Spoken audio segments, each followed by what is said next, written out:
and is proud of American craftsmanship.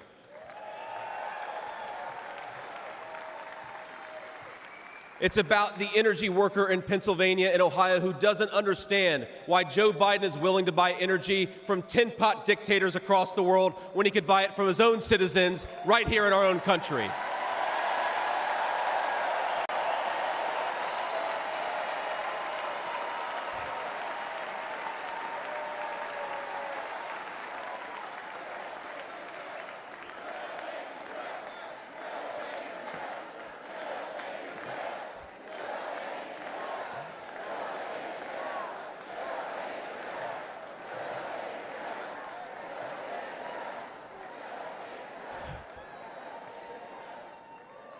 You guys are a great crowd.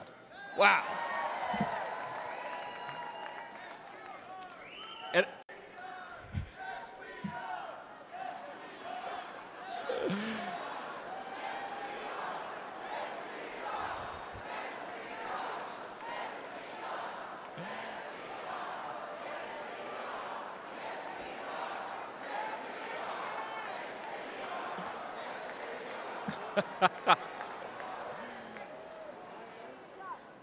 And it's about, our movement is about single moms like mine who struggled with money and addiction but never gave up.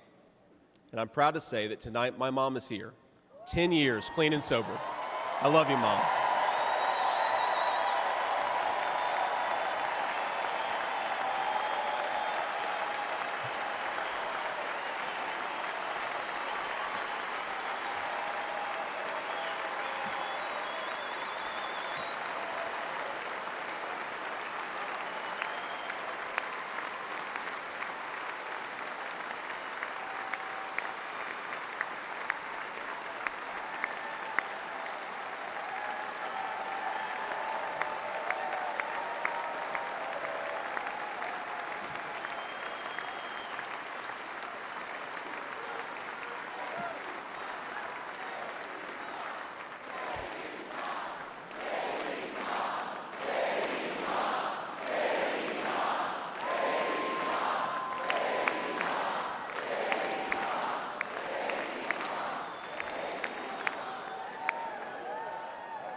And you know, Mom, I was thinking, it'll be 10 years officially in January of 2025, and if President Trump's okay with it, let's have the celebration in the White House.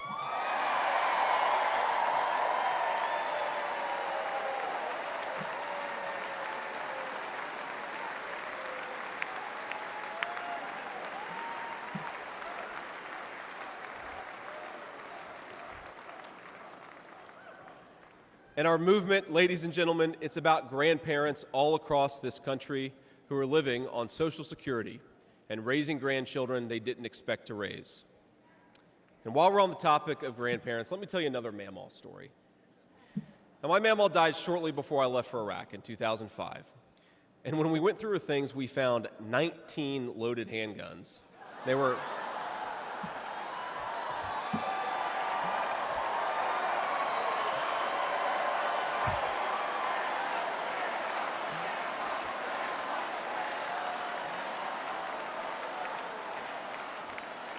Now, the thing is, they were stashed all over her house, under her bed, in her closet, in the silverware drawer. And we wondered what was going on, and it occurred to us that towards the end of her life, Mamaw couldn't get around so well. And so this frail old woman made sure that no matter where she was within arm's length of whatever she needed to protect her family. That's who we fight for. That's American spirit.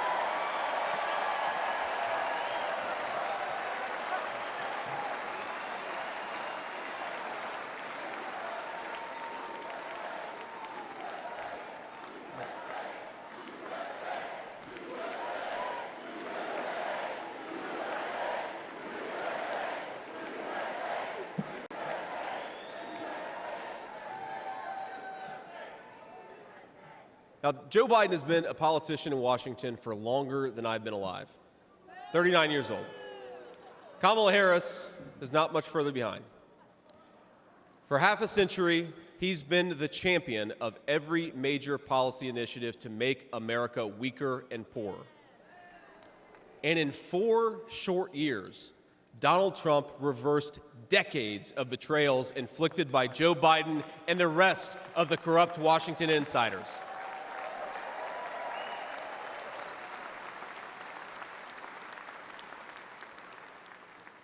He created the greatest economy in history for workers.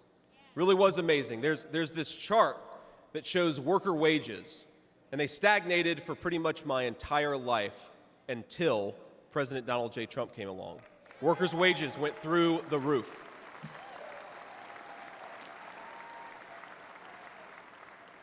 And just imagine what he's going to do when we give him 4 more years.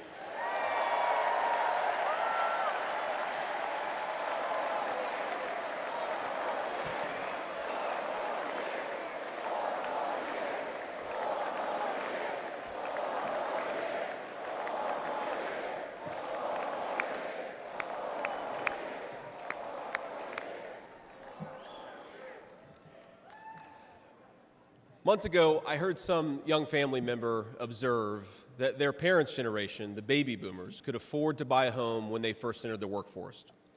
But I don't know, this person observed, if I'll ever be able to afford a home.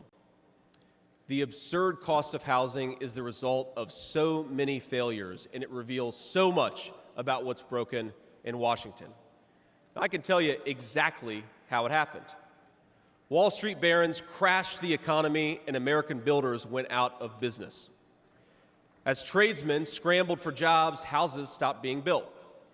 The lack of good jobs, of course, led to stagnant wages. And then the Democrats flooded this country with millions of illegal aliens.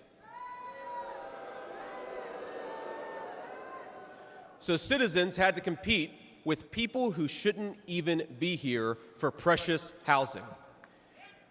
Joe Biden's inflation crisis, my friends, is really an affordability crisis.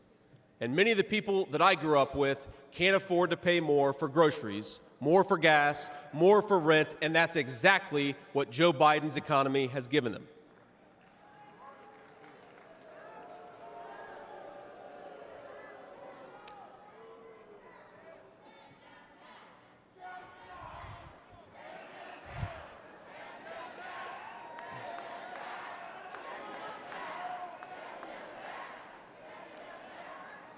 So prices soared, dreams were shattered, and China and the cartels sent fentanyl across the border, adding addiction to the heartache. But ladies and gentlemen, that is not the end of our story. We've heard about villains and their victims. I've talked a lot about that, but let me tell you about the future. President Trump's vision is so simple and yet so powerful. We're done, ladies and gentlemen, catering to Wall Street. We'll commit to the working man.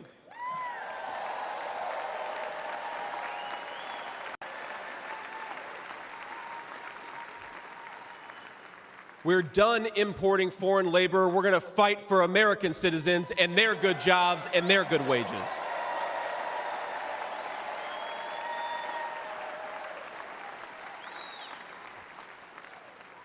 We're done buying energy from countries that hate us. We're going to get it right here from American workers in Pennsylvania, in Ohio, and across the country.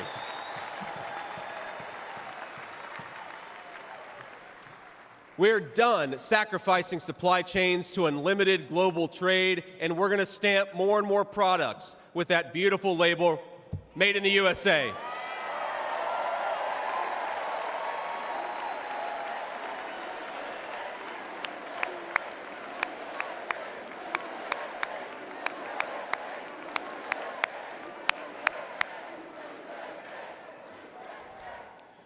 We're going to build factories again, put people to work making real products for American families made with the hands of American workers. Together, we will protect the wages of American workers and stop the Chinese Communist Party from building their middle class on the backs of American citizens.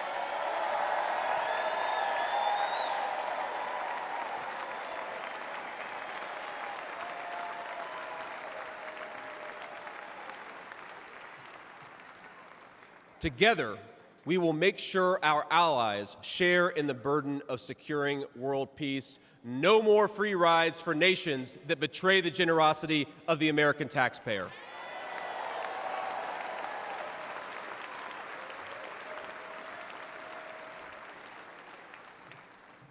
Together, we will send our kids to war only when we must. But as President Trump showed with the elimination of ISIS and so much more, when we punch, we're going to punch hard.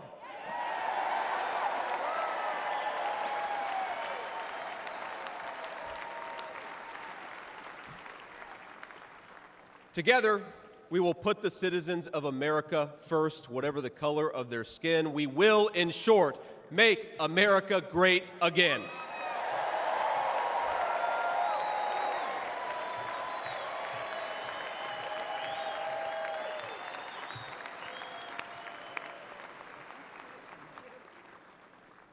You know, one of the things that you hear people say sometimes is that America is an idea. And to be clear, America was indeed founded on brilliant ideas like the rule of law and religious liberty, things written into the fabric of our Constitution and our nation. But America is not just an idea. It is a group of people with a shared history and a common future. It is, in short, a nation.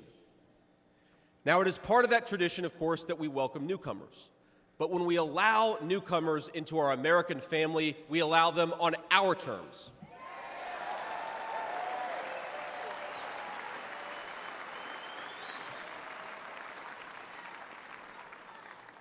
That's the way we preserve the continuity of this project from 250 years past to hopefully 250 years in the future.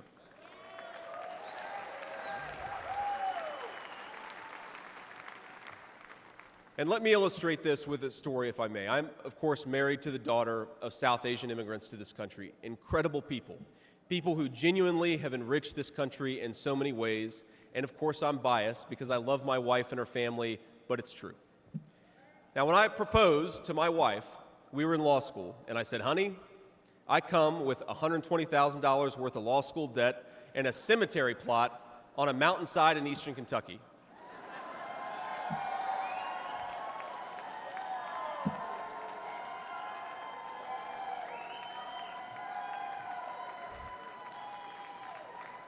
And I guess standing here tonight, it's just gotten weirder and weirder, honey.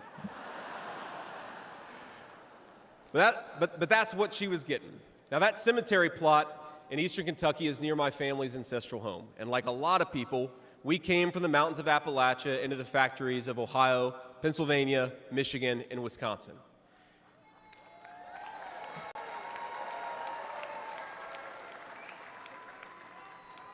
Now, that's Kentucky coal country, one of the 10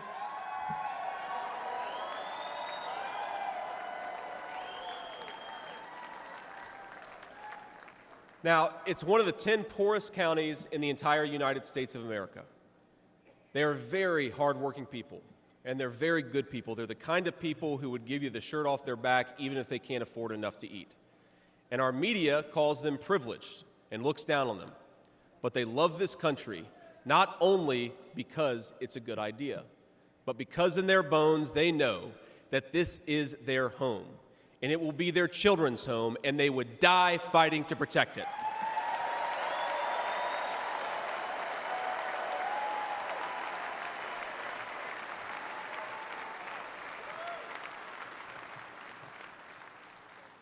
That is the source of America's greatness. As a United States Senator, I get to represent millions of people in the great state of Ohio with similar stories, and it is the great honor of my life. Now, in that cemetery, there are people who were born around the time of the Civil War. And if, as I hope, my wife and I are eventually laid to rest there, and our kids follow us, there will be 7 generations just in that small mountain cemetery plot in eastern Kentucky. 7 generations of people who have fought for this country, who have built this country, who have made things in this country, and who would fight and die to protect this country if they were asked to.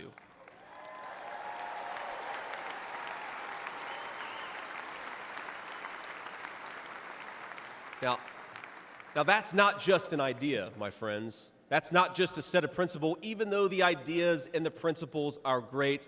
That is a homeland. That is our homeland.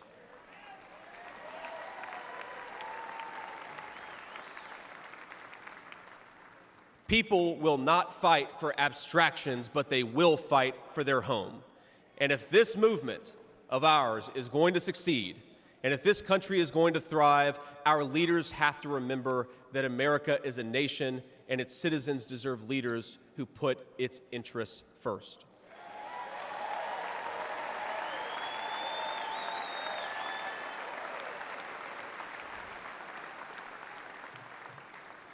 Now, we won't agree on every issue, of course, not even in this room. We may disagree from time to time about how best to reinvigorate American industry and renew American family. That's fine. In fact, it's more than fine. It's good. But never forget that the reason why this united Republican Party exists, why we do this, why we care about those great ideas and that great history, is that we want this nation to thrive for centuries to come.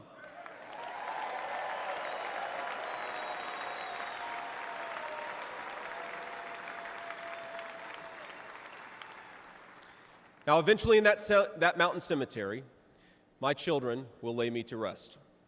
And when they do, I would like them to know that thanks to the work of this Republican Party, the United States of America is as strong and as proud and as great as ever.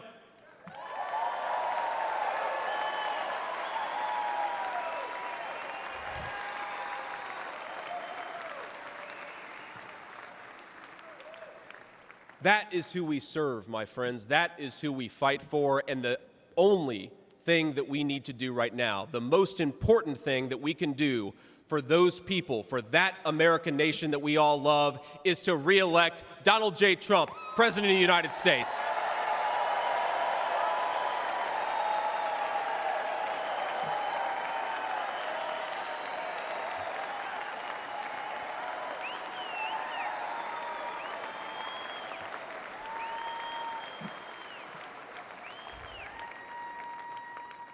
Mr. President, I will never take for granted the trust you have put in me. And what an honor it is to help achieve the extraordinary vision that you have for this country. Now, I pledge to every American, no matter your party, I will give you everything I have to serve you and to make this country a place where every dream you have for yourself, your family, and your country will be possible once again.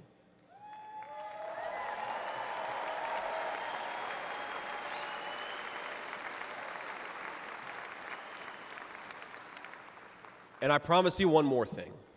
To the people of Middletown, Ohio, and all the forgotten communities in Michigan, Wisconsin, Pennsylvania, and Ohio, and every corner of our nation, I promise you this: I will be a vice president who never forgets where he came from.